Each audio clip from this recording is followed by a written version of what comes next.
السلام علیکم ورحمۃ اللہ وبرکاتہ۔ آج کا ہمارا موضوع جو ہے وہ ایک سنجیدہ موضوع ہے۔ جیسا کہ آپ سب لوگ جانتے ہیں کہ ہمارے موضوع ہمیشہ سے سنجیدہ ہی رہے ہیں، تو آج کا موضوع جو ہے ہمارا والدین کی نگہداشت کے اوپر ہے۔ آپ لوگ یوٹیوب سرچ کریں، آپ کو بچوں کی نگہداشت، چائلڈ کیئر، بیبی کیئر، ان کے اوپر بہت سارے موضوعات ملیں گے، بہت سارے جو لیکچرز ہیں وہ ملیں گے۔ اور اس کے علاوہ والدین کی فضیلت جو ہے، والدین کی خدمت کرنے کی فضیلت جو ہے وہ بھی بہت سارے علماء کرام نے بیان کر دی ہوئی ہے، قرآن پاک میں، صحیح بخاری میں، مختلف احادیث کی کتابوں میں وہ موجود ہیں۔ تو ہمارا مقصد یہاں پہ اس پر شرعی بحث یا اسلامی نقطہ نظر سے بحث کرنا نہیں ہے۔ وہ ہم سب لوگ بطور مسلمان بہت اچھے طریقے سے جانتے ہیں کہ ہمیں اپنے والدین کی خدمت کرنی چاہیے، ان کی بہت اچھی خدمت کرنی چاہیے۔ لیکن مسئلہ یہ ہے کہ ہمیں کوئی بھی کام کرنے سے پہلے اس کو سیکھنا پڑتا ہے۔ جیسے ہم نے اگر ڈاکٹر بننا ہے تو اس کے لیے ہمیں ایک تعلیم حاصل کرنی پڑے گی، ہمیں بچے کی نگہداشت سیکھنی ہے کہ بچے کو کیسے پالنا ہے۔ تو ہمارے پاس بڑے بوڑھے موجود ہیں، وہ ہمیں بتاتے ہیں کہ بچے کا فیڈر اس طرح سے بنانا ہے، بچے کو اس طرح سے آپ نے خوراک دینی ہے۔ تو افسوس کے ساتھ یہاں پہ بڑھاپے کے اوپر اور بوڑھے ماں باپ کی خدمت کے اوپر کوئی بھی لوگ کس طرح سے کیا جائے یہ ٹیچ نہیں کرتے۔ تو آج سے ہمارا یہ تقریباً 3 جو لیکچرز ہوں گے، 3 لیکچرز کی ایک سیریز ہوگی، جس میں لیکچر دینے کا اہل تو خیر میں نہیں ہوں، میں تو اپنی ایک ناقص سی رائے آپ کے ساتھ ڈسکس کروں گا۔ جیسا کہ اب سب سے پہلی چیز ہوتی ہے کہ جب ہمارے گھر میں ماں باپ ہوتے ہیں، یا ماں یا باپ دونوں میں سے ایک یا دونوں موجود ہوتے ہیں، تو وہاں پہ اسی گھر میں ہماری اولاد بھی موجود ہوتی ہے، اسی گھر میں ہماری بیویاں بھی موجود ہوتی ہیں، ہماری بھابھیاں بھی موجود ہوتی ہیں۔ اور ہمارے ایسٹرن کلچر میں، انڈو پاک کے کلچر میں ایک بہت بڑا تنازع یہ ہوتا ہے کہ آپ کو اپنے ماں باپ کی خدمت کرنے کے لیے بہت سارے معاملات آپ کو درمیان میں آتے ہیں۔ بعض ٹائم یہ معاملات جو ہیں والدین کی طرف سے ہوتے ہیں، بعض ٹائم یہ معاملات جو ہیں آپ کی زوجہ کی طرف سے، آپ کی اولاد کی طرف سے ہوتے ہیں۔ اور عام طور پہ ہم کرتے کیا ہیں کہ ہم اپنی ماں کی خدمت اس قدر کرتے ہیں کہ ہم اپنی بیوی کے حقوق کو ختم کر دیتے ہیں۔ بعض ٹائم ہم اپنی بیوی کی خدمت اس قسم کی کرتے ہیں کہ ہم اپنی ماں کے کئی حقوق کو بھلا دیتے ہیں۔ تو اصل میں ایک مسلمان کی لائف، ایک اچھے انسان کی لائف، چاہے وہ مسلمان ہے یا کوئی بھی ہے، تو لائف جو ہے وہ بیلنس کا نام ہے۔ تو لہٰذا ہم آج اس پہ تھوڑی سی یہ چیز آپ کے سامنے گوش گزار کریں گے کہ آپ وہ بیلنس کیسے کریٹ کریں۔ سب سے پہلے تو ہم اپنے بچپن کی طرف دیکھیں تو ہمارے ماں باپ نے ہماری بچپن میں بہت اچھے انداز میں جہاں تربیت کی ہوتی ہے،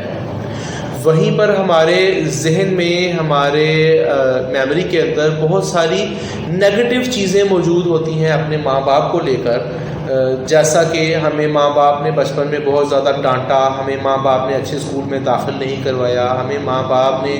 اچھی گاڑی پر سفر نہیں کروایا، ہمیں مختلف سیاحتی مقامات پر سیر نہیں کروائی، ٹھیک ہے، یا پھر ہمیں انہوں نے سیاحتی مقامات پر سیر کروائی تو اس کے بعد انہوں نے بہت زیادہ جتلایا، یا پھر انہوں نے عام طور پہ یہ موضوع ذرا سنجیدہ ہے، لوگ اس کا غصہ بھی کریں گے، لیکن اصل میں ایسا ہی ہوتا ہے۔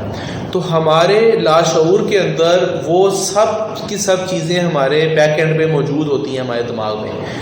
جس کی وجہ سے ہم جب اپنی ماں کی خدمت کرتے ہیں یا اپنے باپ کی خدمت کرنے کی ارادہ کرتے ہیں، یا ہماری ماں یا ہمارا باپ ہمیں ڈانٹ دیتا ہے کسی وجہ سے، چڑچڑاپن بڑھاپے میں عام چیز ہے، تو ہمارے دماغ میں وہ ایک ہیٹریٹ موجود ہوتا ہے، یعنی کہ ایک نفرت کی تھوڑا سا مادہ موجود ہوتا ہے، غصے کا مادہ موجود ہوتا ہے۔ تو ہم لوگ عام طور پر میل ہوں چاہے وہ فیمیل ہوں، بیٹے ہوں بیٹیاں ہوں، بہو ہو یا پھر کوئی اور ایسا مقدس رشتہ ہو، تو ان کے دماغ میں وہ چیز ہوتی ہے۔ اب گھر کا ماحول خراب ہونے کی سب سے بڑی وجہ یہ ہوتی ہے کہ آپ اپنی ماں کو یا اپنے باپ کو، آپ کے دماغ میں غصہ ہے، ٹھیک ہے، اس کو آپ بھی نہیں جانتے کہ میرے دماغ میں یہ نفرت موجود ہے۔ اب آپ ان سے بحث کریں گے کہ جیسے آپ نے پنکھا چلایا ہوا ہے، ٹھیک ہے، یا آپ پنکھا آہستہ کر رہے ہیں، تو آپ اس بات پہ بحث کریں گے،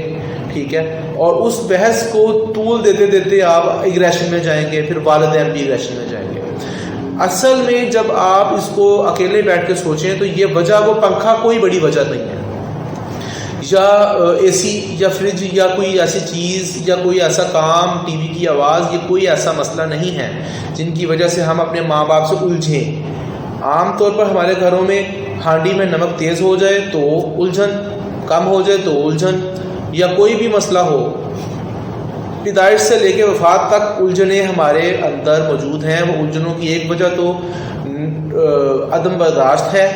لیکن اس عدم برداشت کے پیچھے بھی ایک وہ نفرت کا مادہ موجود ہے جو ہمارے دماغ میں، ہمارے لاشعور میں بچپن سے موجود ہوتا ہے، ٹھیک ہے۔ جہاں ہمیں ماں باپ کی محبت والے پہلو یاد ہوتے ہیں، وہاں ہمارے دماغ کے اندر وہ نفرت والے پہلو بھی سیو ہوتے ہیں، جس کی وجہ سے ہم ایگریشن کا شکار ہوتے ہیں۔ ماں باپ کے دماغ میں بھی وہ نفرت والے پہلو جو ہیں وہ سیو ہوتے ہیں، جس کی وجہ سے وہ بھی جو ہے آپ سے اگریسو ہو جاتے ہیں۔ تو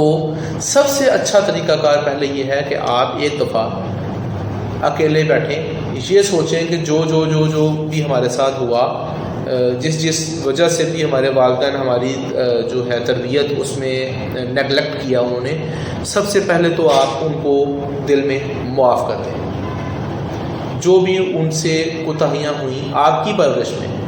آپ ان کو سب سے پہلی بات معاف کر دیں۔ دوسری بات، جب آپ معاف کریں گے، اس کا ڈائریکٹلی آپ کے بیہیویئر پہ فرق نہیں پڑے گا، لیکن جب آپ معاملات میں جائیں گے، جب آپ آئندہ سوچیں گے کہ میں اس بات پہ بحث کر رہا ہوں، تو آپ کو وہ والی چیز آپ کے ذہن میں آئے گی جس کی وجہ سے آپ کے اندر ایک رحم کا پہلو اجاگر ہوگا، ٹھیک ہے۔ یہ ایک منطق آپ اس کو کہہ سکتے ہیں، ٹھیک ہے، لیکن یہ منطق جب آپ آزمائیں گے تو پھر آپ کو پتہ چلے گا کہ یہ واقعی چیز ہمارے غصے کی وجہ تھی یا ہمارے ماں باپ کے غصے کی وجہ تھی۔ دوسری چیز یہ ہے کہ جیسے آپ اپنے بچوں کی پرورش کرتے ہیں، ویسے ہی اپنے بچوں کی پرورش کے لیے آپ ایک بجٹ رکھتے ہیں۔ آپ ایک چھوٹی سی اس کی اگر اسکول میں داخل کروا رہے ہیں، یا آپ کا بھی بچہ پیدا ہونے والا ہے، تو آپ پہلے سے آپ اور آپ کی بیگم سوچ رہے ہیں کہ جی اس کے لیے ہمیں رہنے کا بندوبست کرنا ہے، اس کے لیے ہمیں گھر کا بندوبست کرنا ہے، اس کے لیے بیڈ کا بندوبست کرنا ہے، اس کی اگر بچہ بڑا ہو رہا ہے تو اس کی کتابیں خریدنی ہیں، ٹھیک ہے، اس کو کون سے اسکول میں داخل کروانا ہے، اس کی پلاننگ کرنی ہے۔ تو اس پلاننگ کو جس طرح سے آپ اپنے بچوں کے لیے پلاننگ کرتے ہیں، اسی طرح سے آپ اپنے ماں باپ، چاہے وہ آپ کے ساتھ رہتے ہیں، چاہے وہ اپنے گاؤں کے گھر میں رہتے ہیں اور ہفتے میں ایک دفعہ یا مہینے میں ایک دفعہ یا سال میں 2 دفعہ آپ کے پاس آتے ہیں،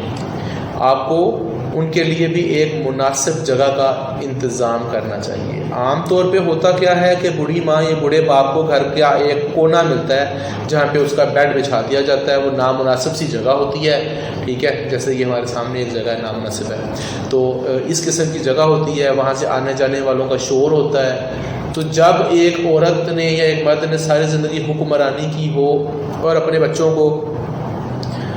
مناسب انتظامات کے تحت رکھا ہو، اب اس کے بعد بچے ان کو مناسب انتظامات کے تحت نہ رکھیں، اس کی وجہ بچوں کے فائنینشیل کرائسس بھی ہو سکتے ہیں، ان کے پاس پیسے نہ ہوں، یہ بھی ممکن ہے۔ لیکن میں آپ کو بالکل 5 اسٹار سہولیات دینے کے لیے نہیں کہہ رہا، میں آپ سے یہ کہہ رہا ہوں کہ مناسب جگہ، جیسی مناسب جگہ آپ اپنے لیے چاہتے ہیں، یا چلیں اپنے لیے نہیں تو اپنی اولاد کے لیے چاہتے ہیں، ٹھیک ہے، تو ویسی ہی مناسب جگہ آپ ان کے لیے رکھیں، ٹھیک ہے۔ اس کے بعد جو ہے اگلا پہلو آتا ہے، جب آپ ان کے لیے مناسب جگہ رکھیں گے، اس کے بعد کیا ہوگا، ان کے لاشعور میں یہ چیز آ جائے گی کہ میرا بچہ میری کیئر کرنا شروع ہو چکا ہے۔ جب ان کو پتہ چلے گا کہ میرا بچہ میری کیئر کرنا شروع ہو چکا ہے، تو ان کی ایگریشن ختم ہوگی۔ جیسے بچوں میں ایگریشن ہوتی ہے، بچہ ضد کرتا ہے، بچہ آپ سے رو کر چیز منواتا ہے، روتا ہے، پھر آپ اس کو مارتے ہیں، پھر وہ اور روتا ہے، ایٹ دی اینڈ آپ اس کی جو ضد ہے وہ مان لیتے ہیں۔ اسی طرح سے بڑھاپے کے اندر بھی کچھ جذبات اسی قسم کے ہوتے ہیں، لیکن جب آپ ان ضد والے جذبات کی بجائے پہلے سے ان کے لیے ایک مناسب جگہ کا بندوبست کریں گے، مناسب خوراک کا بندوبست کریں گے، آپ جیسے میں ایک مثال دے رہا ہوں آپ کو، جیسے آپ کا بچہ، آپ اس کے لیے بہت کچھ کرتے ہیں، آپ اس کو پاکٹ منی بھی دیتے ہیں، آپ اس کی خوراک کا بھی بندوبست کرتے ہیں، لیکن آپ اس پر زندگی میں کروڑوں روپیہ خرچ کر دیتے ہیں، لیکن آپ وہ اس کو 1 کروڑ روپیہ اکٹھا تو نہیں پکڑا دیتے ہیں، ٹھیک ہے۔ یا آپ سے ایک بچہ آپ کا ناجائز کہہ لیں یا جائز کہہ لیں، آپ سے آئی فون مانگتا ہے، آئی پیڈ مانگتا ہے مہنگا، آپ کو 25-30 ہزار روپے کا جو آئی پیڈ ہے یا 50 ہزار روپے کا، آپ کا بچہ 5ویں کلاس میں پڑھتا ہے، تو آپ اس کو سمجھائیں گے کہ بیٹا یہ تمہارے لیے ٹھیک نہیں ہے، آپ اس کو ابھی رہنے دو، بڑے ہو گئے تب آپ کو ہم دیں گے۔ اسی طرح سے اپنے والدین کو پیسے دیجیے، ان کو جیب خرچ دیجیے، کم از کم اتنا دیجیے جتنا ڈیلی آپ اپنے بچوں کو دیتے ہیں، ٹھیک ہے؟ میں نہیں کہتا کہ آپ زیادہ دیں، جیسے آپ کے 3 بچے ہیں تو آپ سمجھیں کہ میرے 3 نہیں میرے 5 بچے ہیں، ٹھیک ہے؟ جتنا جیب خرچ آپ ان کو دیتے ہیں آپ کم از کم اتنا جیب خرچ دیں، کم سے کم اتنا۔ لیکن جیسے آپ اپنے بچوں کے فیوچر پلان کے لیے پیسہ رکھ رہے ہیں، مختلف چیزیں رکھ رہے ہیں، کوئی ایف ڈی کروا رہے ہیں، فکس ڈپازٹ کروا رہے ہیں، یا پھر آپ ان کے لیے کمیٹی ڈال رہے ہیں، یا آپ ان کے لیے اپنے گھر میں کوئی غلہ رکھا ہوا ہے کہ ہم اس کے لیے پیسے جمع کر رہے ہیں، اس کے اسکول کے داخلے کے لیے، اس کی فیس کے لیے، اس کی کتابوں کے لیے، اسی طرح سے اپنے والدین کے لیے بھی آپ ان کو جیب خرچ دیں، تھوڑا دیں، زیادہ دیں، جتنا وہ استعمال کرتے ہیں اتنا دیں۔ اس کے علاوہ ان کے لیے بھی ایک فکس ڈپازٹ رکھیں، ان کو دوائی کی ضرورت پڑ سکتی ہے، ان کو ہاسپٹل لے کے جانے کی ضرورت پڑ سکتی ہے۔ ہمارا یہ ایک گمان یہ بھی ہے کہ جیسے ہمارے ساتھ ہمارے والدین ہمارے بچے ہمیشہ رہیں گے، وہ نہیں رہیں گے، ہمیں ان کے لیے بندوبست کرنا ہے، ہمیں ان کو ہاسپٹلائز کروانے کے لیے ہمارے پاس ایک فکس ڈپازٹ ہونا چاہیے۔ جب آپ کے پاس وہ ہوگا اور آپ کے والدین کو یہ بات کی سیکیورٹی ہوگی کہ جب میرے بیمار پڑوں گا تو میرا بچہ میری نگہداشت کر سکتا ہے، اس سے ان کے دماغ میں بہت بڑا تحمل اور جو ہے نا ایک پلیئر فیلنگ ہوگی، جس کے ساتھ ان کا غصہ، ان کی فرسٹریشن، ان کا جو بھی معاملات ہیں وہ آدھے رہ جائیں گے۔ باقی جو آدھے معاملات ہیں ان کے لیے آپ کے پاس جیسے بچوں کو آپ تفریح کرواتے ہیں، گیمنگ کرواتے ہیں، ویسے اپنے والدین کو بھی گیمنگ کروائیں، ان کو بھی باہر لے کے جائیں، ساتھ اکٹھے چہل قدمی کریں، واک کریں، ٹھیک ہے؟ جب آپ بولتے ہیں، آپ انٹریکشن کرتے ہیں کسی بھی انسان کے ساتھ، میں آپ سے انٹریکشن کر رہا ہوں تو آپ کی اور میری ایک انسیت، ایک محبت بڑھ رہی ہے، ٹھیک ہے؟ یا اگر محبت نہیں بڑھ رہی تو کوئی نفرت کا مادہ جو ہمارے اندر پہلے سے موجود ہے وہ کم ہو رہا ہے۔ اسی طرح آپ اپنے والدین کے ساتھ ٹی وی دیکھیں بیٹھ کے، آپ ان کے ساتھ بیٹھ کے کھانا کھائیں، آپ مناسب وقت، میں نہیں کہتا کہ سارا دن آپ ان کے پاس بیٹھے رہیں، آپ کو کام بھی کرنا ہے، ظاہر ہے۔ آپ اپنے والدین کے ساتھ جو ہے باہر چہل قدمی کرنے چاہیں، جیسے آپ اپنے بچوں کو لے کر جاتے ہیں۔ بچے کو بھی تو آپ چھوٹا بچہ ہو تو گود میں اٹھا کے لے کر جاتے ہیں، بڑا ہو تو تھوڑا ساتھ ساتھ ٹہلاتے ہیں۔ اسی طرح والدین میں آپ اس کو اپوزٹ کر لیں، الٹ کر لیں کہ آپ اگر والدین بہت بوڑھے ہیں تو آپ ان کو ویل چیئر پہ لے کے جائیں، اگر وہ چل پھر سکتے ہیں تو ان کی انگلی پکڑ کے ان کو ساتھ لے کے جائیں۔ جب آپ باہر جائیں گے، ٹھنڈے صبح کی جو موسم ہے اس میں آپ اکٹھے گھومیں پھریں گے، کچھ چھوٹی چھوٹی باتیں کریں گے، آپ کا ٹرسٹ لیول آپ کے والدین اور والدہ کا جو ایک درمیان میں گیپ آ گیا تھا آپ کے جو ہے بزی لائف شیڈول کی وجہ سے، وہ آہستہ آہستہ کم ہوتا جائے گا اور 1 سے 1.5 ہفتے میں وہ ختم ہو جائے گا۔ آپ کے والدین کا غصہ بالکل ختم ہو جائے گا، اور اس کام کے لیے آپ کی فائنینشیل سٹیٹس کا کوئی فرق نہیں پڑتا کہ آپ ایک مزدور ہیں یا آپ ایک ڈاکٹر ہیں، آپ ایک وکیل ہیں یا آپ ایک بڑے بزنس مین ہیں یا آپ ایک چھوٹے دکاندار ہیں، اس سے کوئی فرق نہیں پڑتا، ٹھیک ہے؟ یہ ہمارے دماغ میں یہ بھی ایک نیگیٹو ایموشنز ہیں، شیطان کی طرف سے خیال ہے کہ یار میں اپنے والدین پہ اتنا خرچ کروں گا میں غریب نہ ہو جاؤں۔ جیسے آپ اپنے بچوں پہ خرچ کر کے غریب نہیں ہوتے، ویسے آپ اپنے والدین پہ خرچ کر کے بھی انشاءاللہ العزیز غریب نہیں ہوں گے، اللہ تعالیٰ آپ کو برکت دے گا۔ آپ اپنے والدین کو جب ان کی عمر 60-70 سال کے قریب ہو جائے، جب وہ آپ کے ڈپینڈنٹ ہو جائیں، تب آپ ان کو اپنے بچوں کی طرح ٹریٹ کریں کہ جیسے یہ میری اولاد ہے۔